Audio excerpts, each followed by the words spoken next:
Not every journey to the top begins with stone-cold ambition. Every once in a while, you come across a leader who is motivated more by service than by position alone. My name is Thandie, and welcome to Meet the CEO Zimbabwe. Today, I'm joined by Mustafa Sachak, who is the Group Chief Executive Officer of the Zimnat Group. This is a diversified financial services entity. Mustafa, welcome. No, thank you very much. It's a real pleasure. Thank you for having me. Mustafa, yours is a highly unusual name. What does it mean?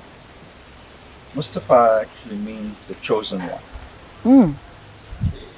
And the surname Sachak emanates Sachak in language, Gujarati or Hindi means truth. Wow. And my grandparents actually emigrated from India. And during that time where the town they were living in, there were no banks. So a lot of the people in the community would leave their money with our family. And they got the reputation as trustworthy people. And that's how we got the surname. It's Sachak. Truth or trustworthy. And the chosen one. A very significant name. Are you the only child? Are you the first of a number of siblings? There are two in the family. I have a younger sister. She's 10 years younger to me. But in our family, my grandfather had 7 kids. And my dad was the eldest. And I'm the actually first from all the grandkids. Hence the chosen one. So quite a heavy mantle on your shoulders to prove yourself. Tell me a little bit about growing up. Did you grow up in Zimbabwe? My family is originally from Tanzania. So my grandfather emigrated with his brothers early 1900s. They moved to then what it was called Tanganyika. Tanganyika was part of the German protectorate, German East Africa. So they came in to seek opportunities at a very young age. And I think through hard work and perseverance, they eventually got into the sisal business in Tanzania. At that point, Tanzania had become, I think 30, 40 years later, one of the largest producers of sisal. So my family was significant in the sisal business. I was born in India because my mother was from India, from Bombay. So she went back to Bombay to have her first child. Wow. First came back after 6 months and spent the first 14 years in Tanzania. We came from a town called Tanga, a small little town, but still the second largest in Tanzania. Okay. Up sort of close to the border with Kenya. And it was a great childhood. We were brought up in a very extended family. Our grandparents were there, my uncles and aunts and cousins, and sort of a close bond. It was a large family, there were 7. And since the age of 12, I always wanted to be a chemical engineer. Okay. I was fascinated by engineering, particularly chemical engineering. Did someone inspire you? Where did that interest come from? Actually, it was one of my mom's niece's husband was a chemical engineer. So I've always been interested in engineering. Didn't know which sort of field to go in engineering. And through him, I found out quite a bit about engineering. And just by chance, he happened to have come to Tanzania. In Tanga, there was a fertilizer factory that was being built. And he was sent by the Indian government to help set it up. And so it's during that period when he was there, we started talking, and I developed sort of interest. So tell me about the life in the United Kingdom compared to the life in Zimbabwe. I mean, you're young, you are in university, and you are in the UK. Was there still a pull for you to come back to Africa? Well, at that point, what had happened was our business had gone nationalized. So it was a little difficult to, if we still had our business, definitely I would have come back to Tanzania and done something maybe started some sort of industry, went into manufacturing in the field that I was. I mean, that was a plan. We were Tanzanians. I was actually now third generation. Yeah, that was the plan. But after what had happened, that wasn't the intention. So did you stay a little bit longer in the UK? No, so what happened was, while I was in the UK, my parents then decided to emigrate to the US because, they tried to see whether they could get the size of plantations back. It didn't look like that was happening. Tanzania was really in the throes of, the socialist revolution that was happening in a number of other African countries as well. So they made a decision for the future of kids to emigrate to the US. So my father had actually studied in the US many years ago. So we were fortunate enough to be able to get in. We got one of these things that they call a third preference status. Right. So they emigrated to the US, and I was still in the UK. And then I joined them in 1982. And how was that? Was there a culture shock, or it was like stepping into from the UK to the US to the same rhythm, so No, to it's speak? different. I mean, of course, when you go to the US, everything's big, right? Bigger, faster, louder. Got into the grocery store, and then you see these choices that you have. This one cereal, you just get sort of flabbergasted. And as a young man, that must have been exciting. Yeah, it was. Going to a new country. So I consider myself a global citizen, having been born in India, raised in Tanzania and Kenya, studied in the UK, and moving to the US to establish myself there. So what was your first job? Well, I got there, I was very excited. I wanted to find a job in chemical engineering, recent graduate. I started looking. And I think the thing that I realized was I wasn't in the system, the US system, hadn't gone to university there, and probably didn't know how to look for work. And also in 1982, the US was in the midst of a recession. So I actually wasn't successful in getting a job in the field. And my parents had actually come to the US as economic refugees, just with their bags. Right. So I said to myself, okay, a few months had passed, I haven't found a job in my field, I need to start working, doing something. And so my first job actually was in a bank as a commercial teller. Okay. Very far removed from chemical Very far engineering. removed from engineering. I just had to count money. It wasn't in the front, not the retail, but you were actually in the back office. So that was actually my first job. There was a bus ride outside where we were living. We were in this one-bedroom apartment, my parents and I, and just get used to working in the US. That must have been a bit of a disappointment. Yes, it was, but we know we have to work. Right? But I think everything that you do, the different jobs that you do, it doesn't matter. You learn something from it.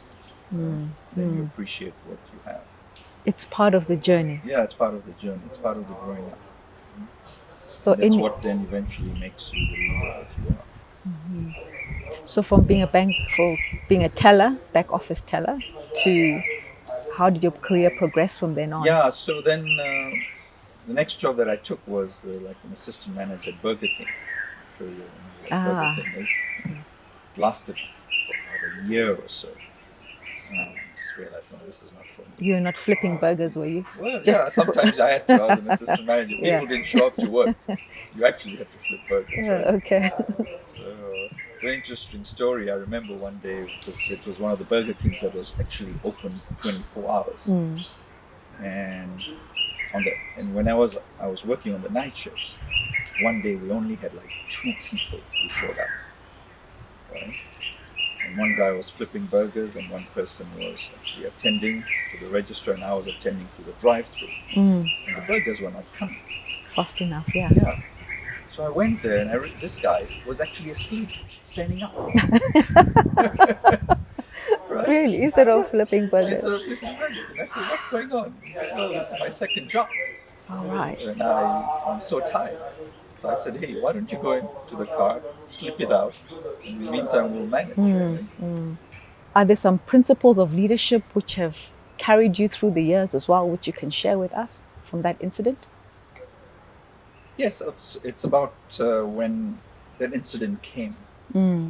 I had to decide and say, do I just tell the guy, look, continue doing it? Because you are actually on the job and they're paying you, Yes. or try to understand his circumstance. Look, here's the guy who's struggling, has to work 2 jobs. So let him go and rest for a while. It's a 24/7. Once he's sort of rested, he can come back and be more productive. So it's one of the lessons you learn through all the different experiences is try to understand people you work with. Right. What are they going through? What is it that they're facing? Because we come to work and not realize what is it that people go through in their daily lives. What are the struggles? What are they facing? And you're not afraid that would make you appear weaker as a leader? No, absolutely not. Because and if you have your people behind you, and they then start saying, look, he understands as our manager, they will come, they'll have your back. Right. And it's one of the lessons that I've sort of carried across. And from that experience, your next job after that? Yeah, and the next job I then was a front office clerk at this hotel chain called Days Inn. And so during that time, then I then realized, look, this is not sustainable for my career. I need to get back into the engineering field. So I then decided that, look, I should then pursue a degree in the US. Okay. So then I joined a local university to do a degree in electrical engineering because I needed to get into the system, right? And then not having experience, normally what happens is graduates then get hired through the university. Right. And now since I had done my chemical engineering, I didn't have to do a full 4-year program. And I was able to graduate in a year and a half with a degree in electrical engineering. That's incredible. Yeah, so by 1986 then I had graduated. And fresh with a degree, you're now saying the Yeah, doors so- must open. And now one of the things to say, how did I put myself through university? So I got a loan, you could get a loan, because our earnings were very low, my parents just working, and managed to get a federal grant, and then supplemented it by my working. So just before I actually started university, I was working at the hotel, the front office clerk, in the mornings. And then in the evenings, I then became a Domino's pizza delivery guy. Were you on a motorbike? No, actually, no. I had a car, a Okay. beat-up old car. I think we bought for like $300. Right. Right? And in those days, actually, Domino's had this promotion, if you want to call it. It wasn't a promotion, but it was there for quite a number of years. If you don't get your pizza within half an hour, it's free.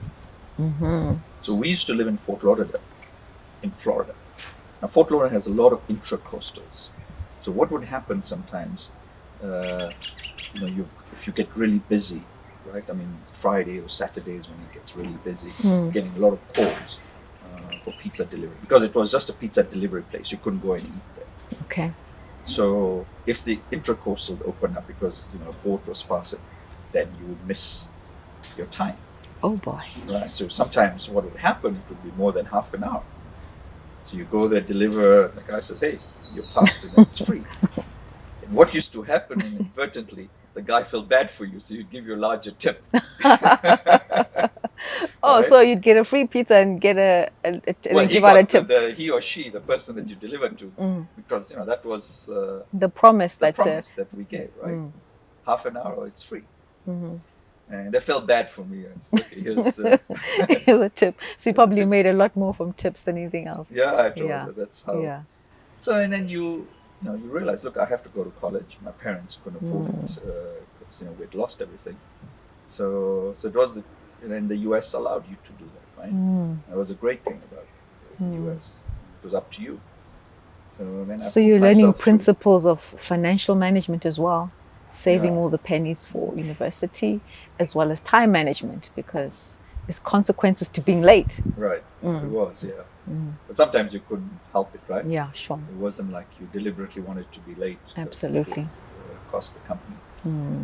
So I've done just variety of jobs. In everything you do, you learn. I mean, when I first got to London at 16, and I know at that time, by then already our Sachak business was nationalized. And the first job that I did, or actually was my first job, it was in Christmas time. I was working in the post office because that's when they were busy and they would bring students in, with parcels, Christmas parcels and letters and things like that.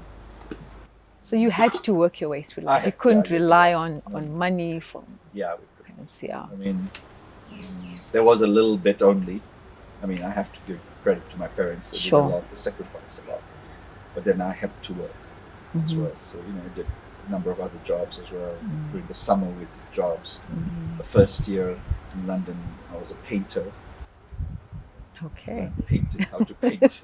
You're very versatile. Yeah. So it's just, you do everything, right? So in all those different jobs and experiences, was there anyone who was a mentor to you as far as your career was concerned, or a manager who really stood out for you, a boss whom you reported to, who you thought yourself, one day I would like to model the way I lead and the way I manage, like that particular you're person? Talking about while I was just doing this art? Yes.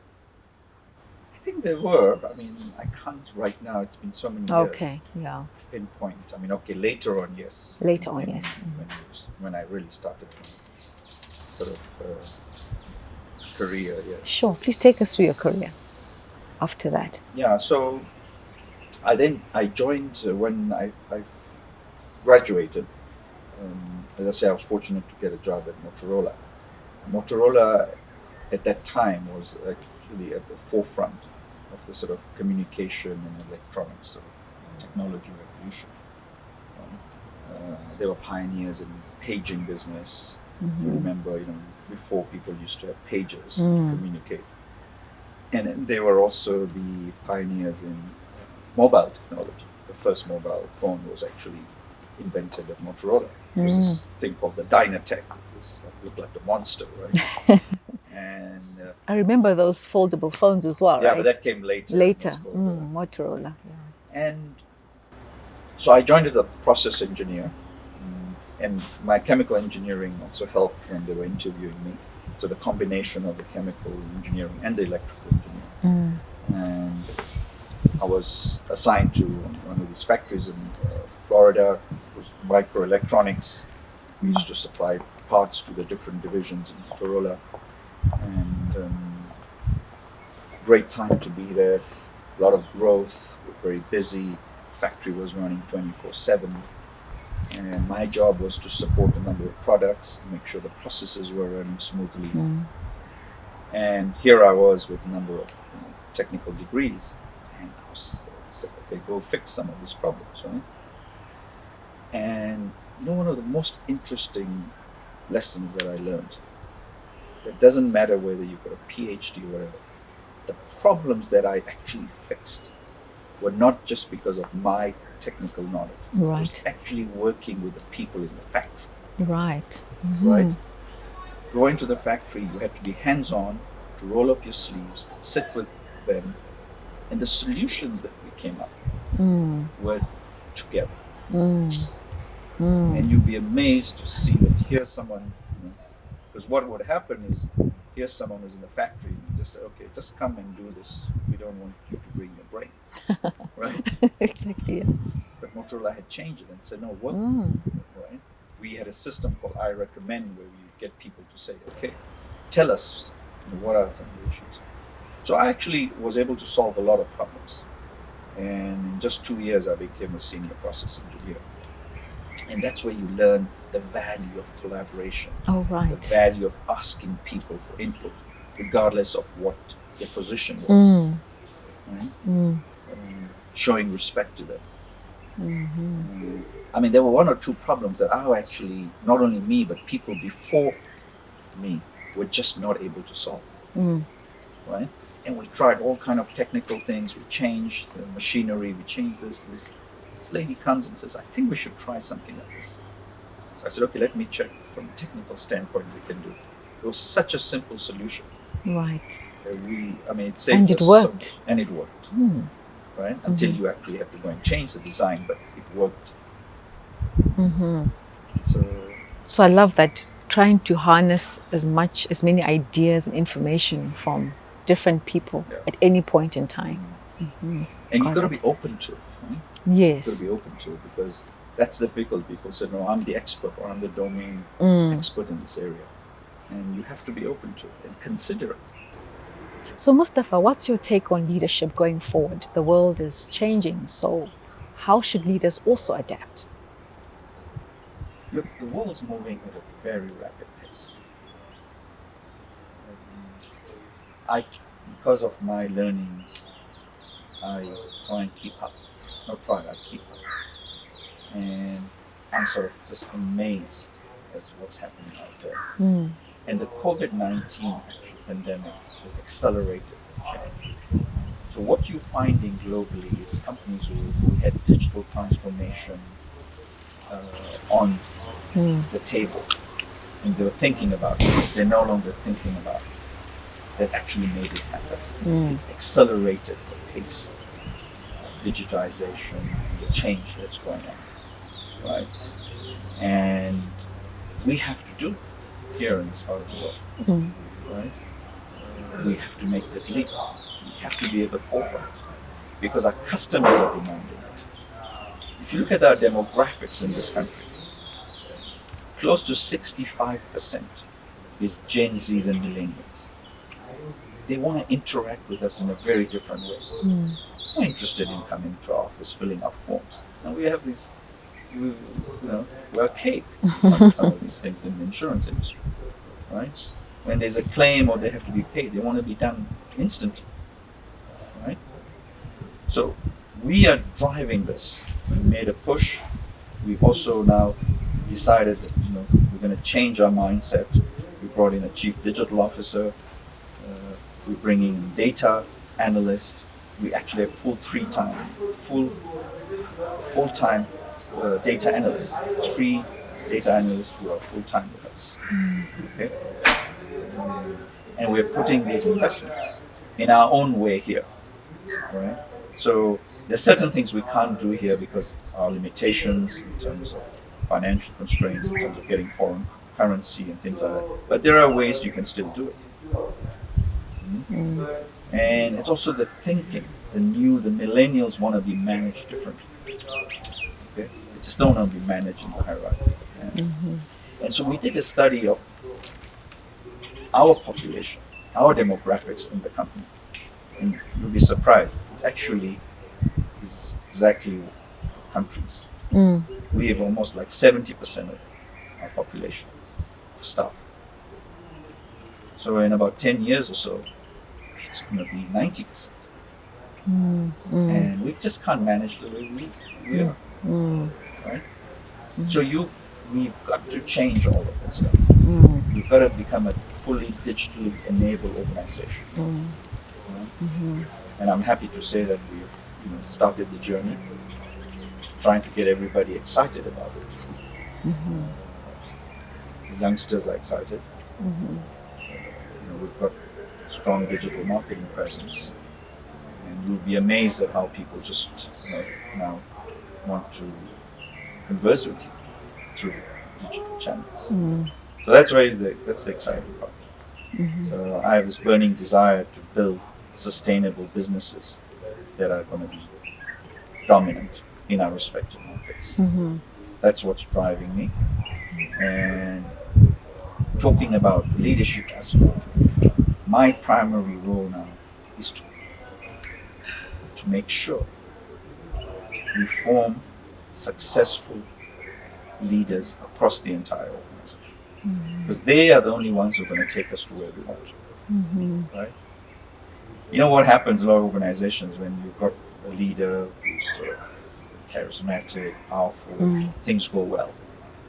As soon as they leave, then the organization tanks. That leader hasn't done a good job. In fact, the organization needs to do better when they leave. So that's what really I'm spending time with people, talking to them. Maybe in the future, that's probably what I'll end up doing, working more with the guys, doing coaching and helping them. So we create this kind of successful organizations. There's no reason why we can't do that in this part of the world. Why should all the really, truly global companies have to be from other parts of the continent? We have to create them here. I mean, we've got the intellect. If you look at Zimbabweans, they're in every part of the world, very senior positions. So it's about the leaders having the vision and driving that.